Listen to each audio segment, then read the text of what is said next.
Last ভিডিওতে আমি বলেছিলাম আমি কোথাও ঘুরতে গেছি। অবশ্যই তোমরা আজকের পরিবেশ থেকে বুঝতেই অনেকেই পেরেছো। হ্যাঁ, ঠিক, আমি মায়াপুর ঘুরতে গেছিলাম।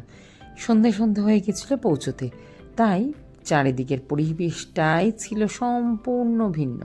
ওখানে কিছুটা সময় কাটিয়ে বেরিয়ে পড়লাম আমি কিন্তু একটা বিশেষ জায়গার উদ্দেশ্যে, যেখানে রোবটে খাবার দেয়। তোমরা হয়তো অনেকেই যেতে পারো বা অনেকেই দেখেছো, কিন্তু আমার পক্ষে এটা প্রথম দেখা, যা আমার কাছে একদম মুগ্ধকর লেগেছে। এবং আর এই রেস্টুরেন্টটা অসাধারণ লেগেছিল, কিন্তু এখানে খাওয়ার দাওয়ারও।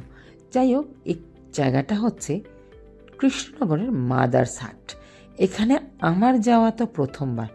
যদি আমার ইউটিউব চ্যানেলে কোনো বন্ধু থাকো এখানে গিয়েছো, তো অবশ্যই কিন্তু আমাকে জানাতে ভুলো না কিন্তু।